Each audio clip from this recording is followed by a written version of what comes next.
Very good morning, students. Today we are going to learn about the axillary artery. It is an important question and sometimes asked as a full question also. Now, the question may be like this. Describe the axillary artery under the following heads. Okay? The origin, course, termination, the parts of the axillary artery, its relation in three parts, its branches, and the applied importance of the axillary artery. Okay. Now, I have drawn this simple diagram for the axillary artery where, okay, you can also draw with you, take a pencil and on your notebook, draw this simple first rib. This is the subclavian artery here, which is lying onto the superior surface of the rib. Just draw it, and this muscle which I have drawn here is the pectoralis minor inserting onto the coracoid process. And then this muscle which I have drawn here is the teres major. This is the upper end of the humerus, head, the lesser tubercle, the greater tubercle, the bicipital groove. Just draw this very simple diagram quickly, and then I will begin with this axillary artery. Now, in the introduction, you can just write few lines on while you are answering your question that the axillary artery is the main artery of the upper limb.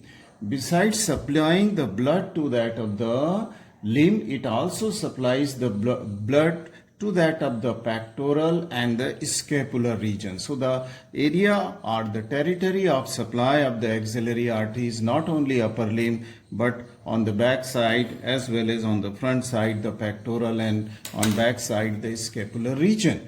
Right. After this brief introduction, come to the origin, course and termination. All 3 points I have taken together. Now, if you will see the origin of this axillary artery, now this axillary artery is the direct continuation of the subclavian artery. Let me draw it with the red pencil. This is the subclavian artery and this is the outer border of the first rib. And from here, this is the beginning of the axillary artery. Just quickly I am drawing it with the red color. Okay, and this is the how it begins at the outer border of the first rib, at the apex of the axilla. This is the point of the apex also where it is bounded by various structures, say the first rib, then the scapula upper border and that of the clavicle. Okay, it is at this point, it is the apex. So from apex of the axilla, this is the how ultimately the beginning of the axillary artery takes place. Now in its course through the axilla, so this is the axilla, complete axilla. Through its course in the axilla, it lies close to the lateral wall surrounding the brachial and surrounded. It lies close to the lateral wall of the axilla and it is surrounded by the, as we will see later, okay, the cords and the branches of brachial plexus will surround the axillary artery in its course. Now the axillary vein, it lies, okay, medial to it. Okay, if I draw the axillary vein in this diagram itself, this will be the axillary vein. Okay, and this axillary vein is broader than that of the axillary artery. So this axillary vein which will lie also in the groove onto the first rib. Okay, so this is the axillary vein which lies medial, okay, to this axillary artery in the axilla. Okay, at the lower border of the teres major muscle, the axillary artery becomes the brachial artery. So at the lower border, this was the teres major. Let me draw with color the teres major muscle.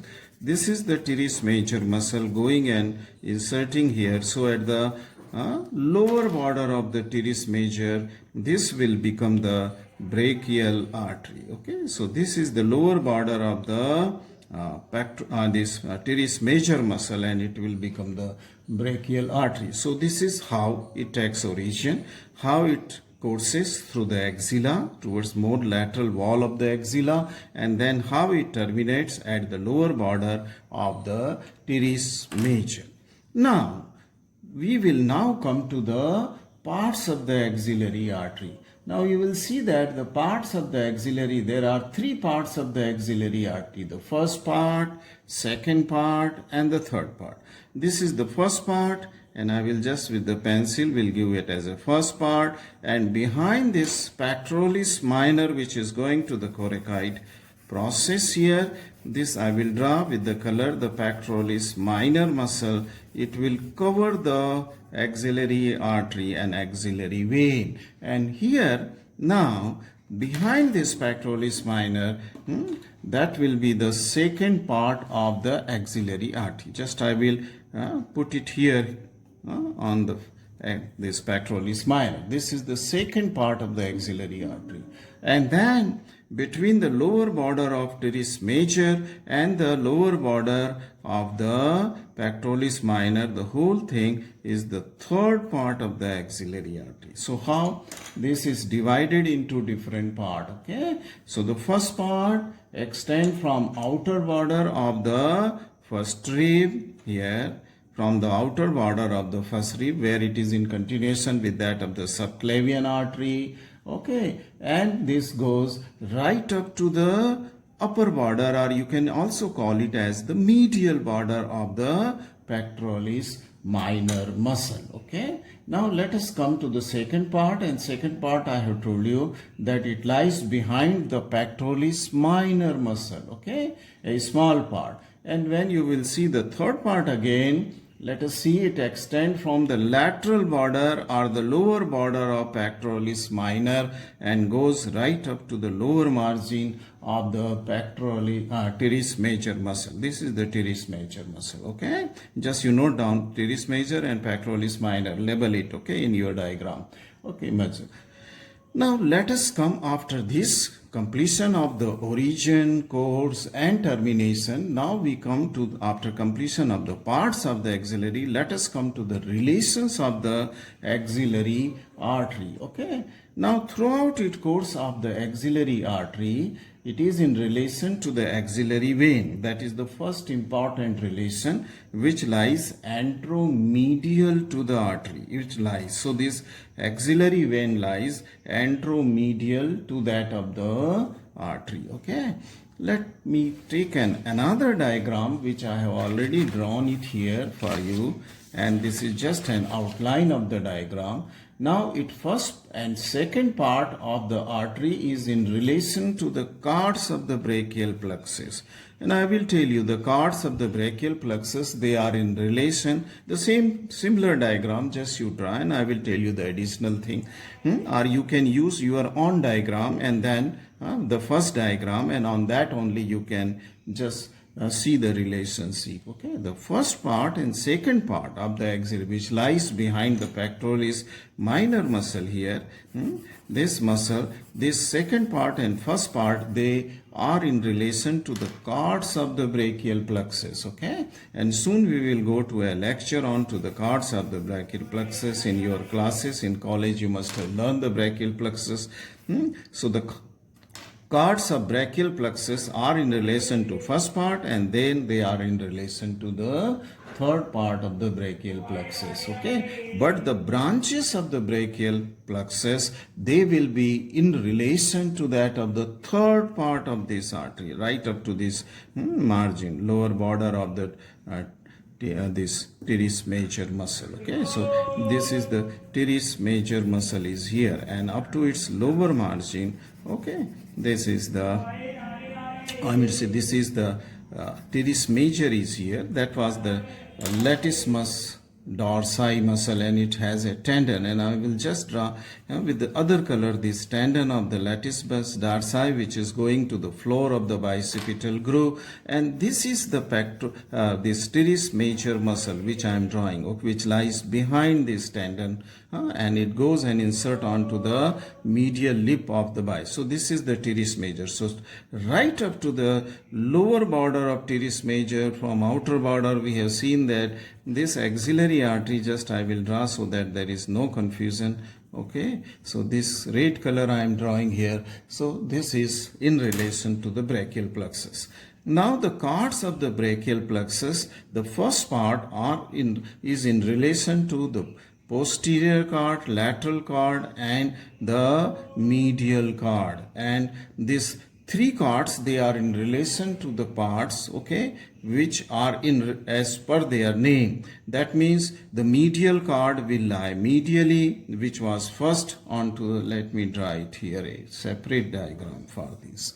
Okay, suppose this is the artery, okay, this is the first part of the artery, then this is the medial side, then this, to begin with, the medial cord was, let me take a yellow pencil if you can see, this is the medial cord in the first part, and then this will be the posterior cord, and this is the lateral cord. Just I will name them here. This is the lateral cord, this is the posterior cord of the brachial, and medial cord. This is the first part of the axillary. Their relationship is there. But as we will move to the second part, this relationship will change, okay, in the second part. In the second part, okay, this relationship, suppose this is the axillary artery, just me draw it with the red color. So this is the second part of the axillary artery, and then this will, the cord will move here is the posterior cord, this will be medial cord, and this will be lateral. As per their name, they will acquire their position. So this is the lateral cord, this is the posterior cord, and this is the medial cord of the, so this is the relation of the cords of brachial plexus in relation to the first. Another relation which is into the anteromedial part, we have already seen, it was with the axillary vein, okay, it was axillary vein. Now the third part is in relation to that of the branches of brachial plexus, and there are so many, okay, which I'm not drawing, it will complicate the picture, but the branches of the brachial plexus in lower part, they are also related. Say for example, the branches arising from the posterior cord, that is the upper and lower subscapular, okay, and then the branches, that is the axillary nerve, they lie onto the posterior aspect, and then the radial artery will come out from posterior side to the lateral side. Similarly, the branches from that of the, say ulnar nerve, musculocutaneous nerve, okay, they will lie onto this medial side, and then very close to that anterior aspect will lie the median nerve. This way, the various branches, because there are so many, okay, they lie in relation to the third part. Now coming to the posterior relation of axillary artery with muscles, okay, which I will explain you. So we are now coming to the posterior relation of the axillary artery. So I have drawn some of the muscle just to show you the posterior relation. This is the first intercostal space, and this is the second intercostal space. This is the second rib, and this was the first rib. Now, which muscle takes origin from the outer surface of these ribs first to 8 ribs, okay, through addigitation was that the serratus anterior. So from first digitation, this serratus anterior muscle first, this is the second digitation of serratus anterior, which lies onto the medial wall of the axilla, okay. So this artery, the first part of the axillary artery, okay, it lies on the first intercostal space, which you can see very well between first rib and the second. So it is lying on to the posteriorly, it is lying on to the this muscle, okay, in the intercostal space and serratus anterior muscle. Now the second part, okay, so serratus anterior, second part, right up to this medial border or to the upper border of this muscle, that is the pectoralis minor muscle, okay. Here the second part of this muscle will lies onto a muscle which is deeply situated, and it is forming the posterior wall of the axilla, that is subscapularis muscle. And this subscapularis muscle, if I try to draw here, where it will go, subscapularis will go to the lesser tubercle. See here, this, if I am drawing this subscapularis, and this is the lesser tubercle of the humerus, so it will go to the lesser tubercle. So the second part of the axillary artery lies on to the subscapularis. Just you keep on noting, okay? Subscapularis muscle, okay? Now, where it is the posterior relation of the second part. The first relation of the first part was the first intercostal space and then the serratus anterior muscle. Second part of the axillary artery lies on, that means it is its posterior relation onto the subscapularis muscle. And third part, you can see here very well, the third part of this axillary artery, okay, it lies on to the teres major muscle. See, this was the teres major muscle, okay, teres major. This lies on to the teres major muscle, which is going to the lateral lip of the bicipital groove, where it is lying.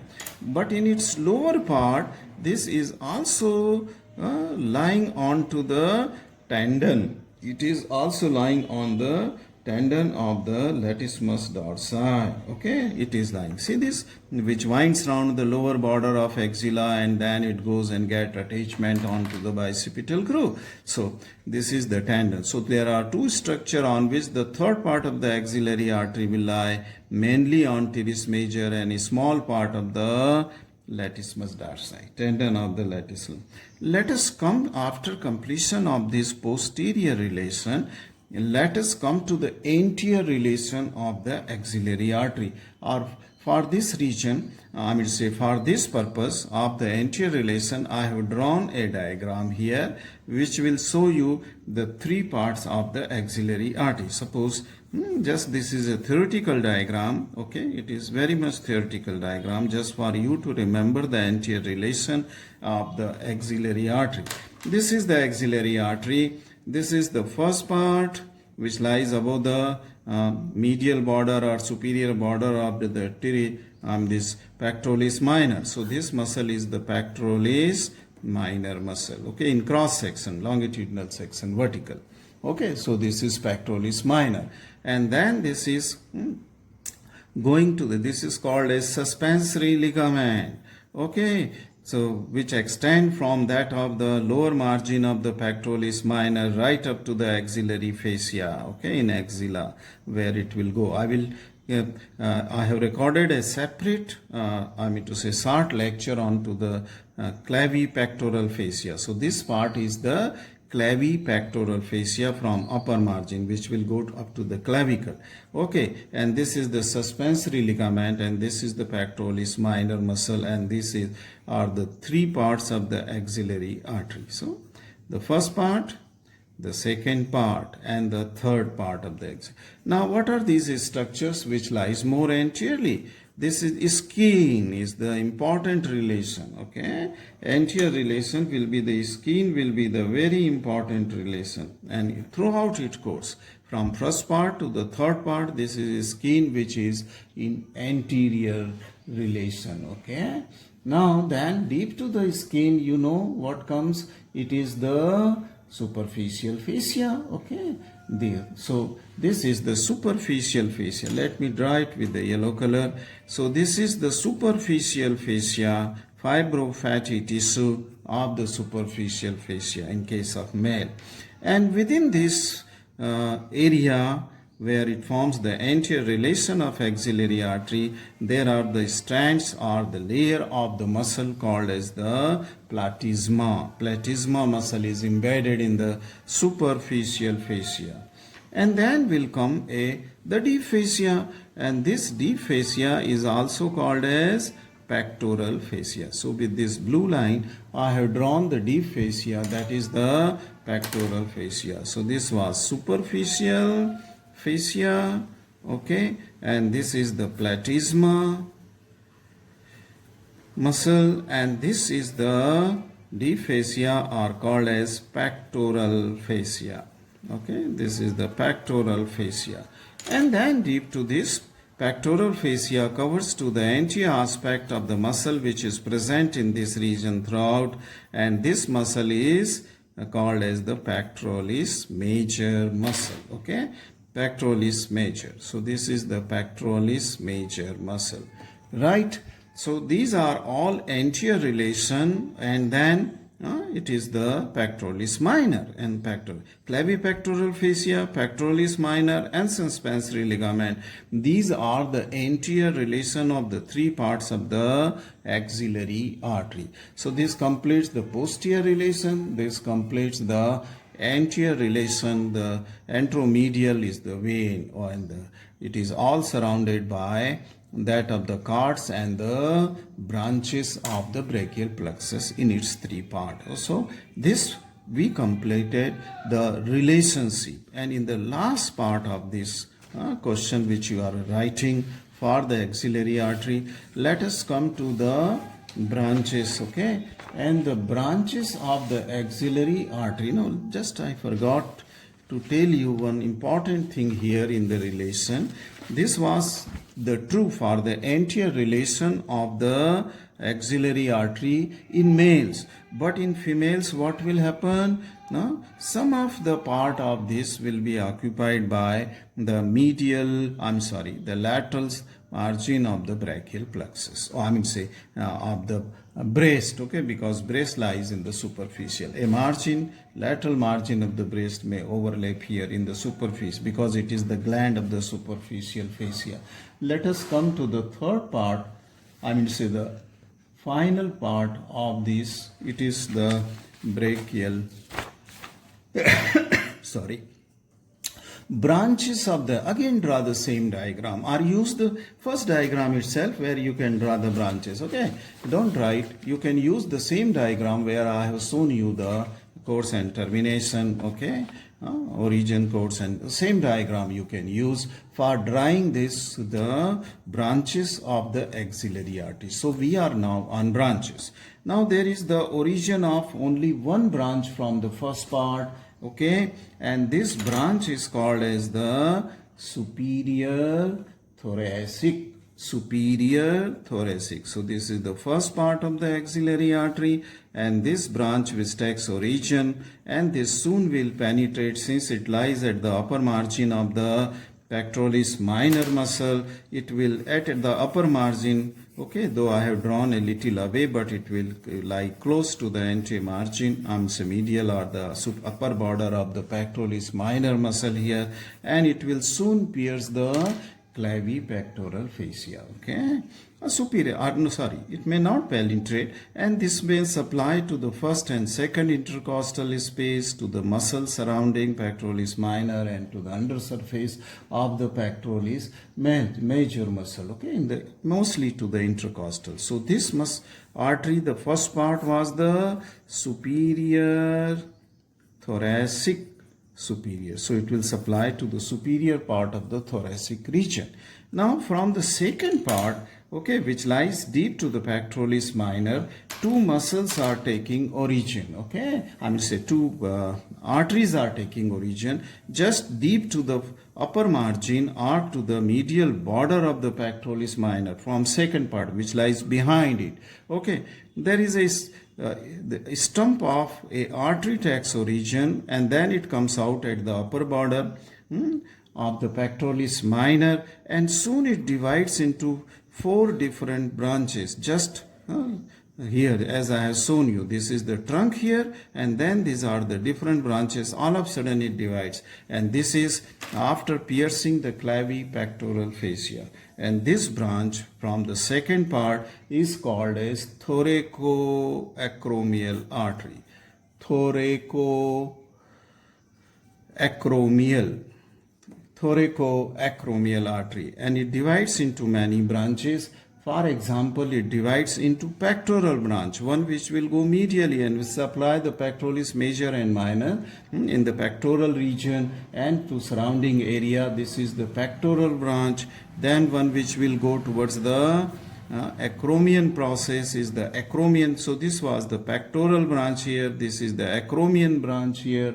And then one which will go upwards towards the clavicle is the clavicular branch here. And then one which will go more laterally, it is the deltoid branch of the thoracoacromial artery. Okay, so these are the four different branches taking origin from the thoracoacromial artery.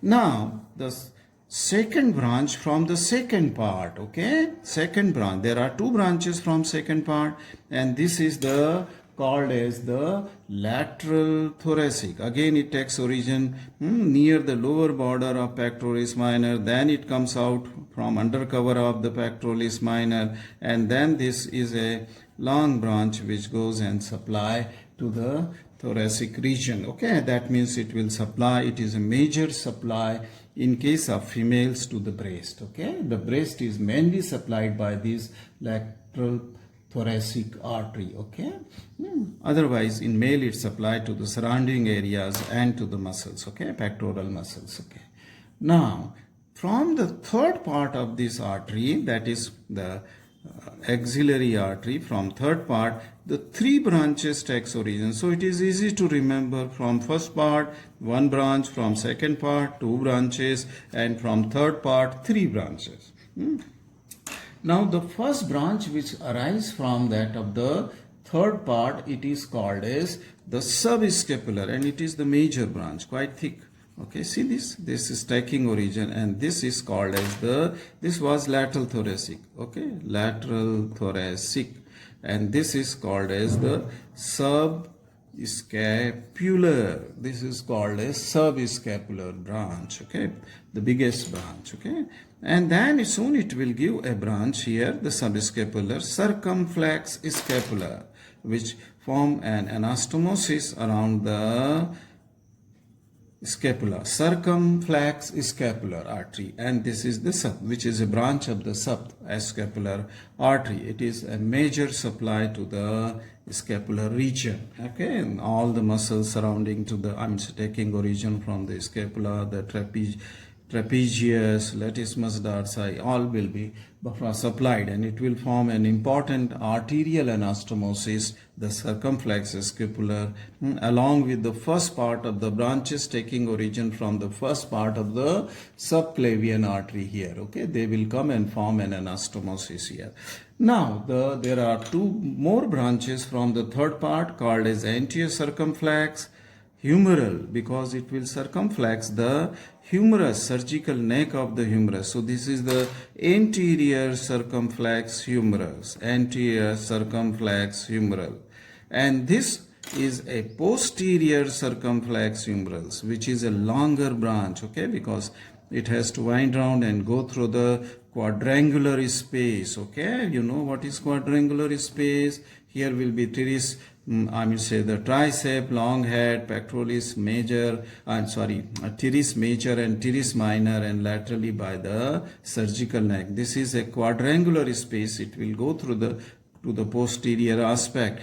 It will it will wind round the posterior aspect of the surgical neck, and then this will anastomose with that of the anterior circumflex. Okay, there will be anastomosis between posterior and anterior circumflex humeral. The anterior circumflex humeral will give an ascending branch. Okay, and this ascending branch will go towards the shoulder joint, where it will supply the blood to the shoulder joint, while the posterior circumflex will give a descending branch. Okay, and this will anastomose with the branches of the profunda brachii artery, which lies on posterior aspect of the humerus in radial groove. So these are the three different branches, branches taking origin from three different parts of the axillary artery in the axilla. Okay, axillary artery in the axilla, and these arteries are followed by the tributaries, which are going to the axillary vein. Okay, so ultimately this will go to the axillary vein. In the last part of this axillary artery, let us see the applied importance of the axillary artery. In this diagram, I have just drawn the axillary artery. This is the subclavian artery. This is the first part, second part, and third part of the axillary artery. Now from the first part of the subclavian artery, there arises the deep branch of the transverse cervical artery, which runs on to the medial border of the scapula in the back. And then another branch arises from the first part of the subclavian artery, is the suprascapular branch which goes through the suprascapular notch onto the back side of the scapula in the supraspinatus, and then through the spinoglenoid notch it comes to the infraspinatus fossa, and it divides into many branches within the substance of the supraspinatus and infraspinatus muscle. Now then there is a branch which we have learned that takes origin from the third part of the axillary artery, was the subscapular artery, which gives a branch called as the circumflex scapular, and this also goes into the infraspinatus fossa, where it anastomoses with the branches of the deep branch of the cervical artery. So these three arteries, they form an anastomosis around the scapula, and the importance of this scapula is that in case if there is any obstruction or occlusion of the artery because of some region, say for if the occlusion takes place just before the origin of the artery, that is called as the subscapular artery from the third part here, then the blood cannot go to that of the upper limb. So the upper limb will be devoid of the blood and many other parts. In that condition, the circulation, the collateral circulation gets established, and the blood bypass from the first part of the subclavian artery along with this scapular anastomosis, and then it will come to that of this subscapular artery, and then to the axillary artery, and then will go to the upper limb. Okay, thus the major problem which arises due to the sudden obstruction or gradual obstruction of the, say for example, anywhere in the course of the first and second part of the axillary artery will be, the blood supply will retain for the upper limb, okay, to that of the upper. This is just an applied importance of the axillary artery. Okay, I hope that you can write this question on axillary artery within 30 minutes with 3 or 4 diagrams. Okay, 3 or 4 diagrams. Okay, since I am explaining you, it is taking much time, but when you will start writing under the heads which I have shown you, I don't think that it should take more than 30 minutes. Okay, thank you for watching this video. The next video will be on the axillary lymph node, which was the part of this, axilla.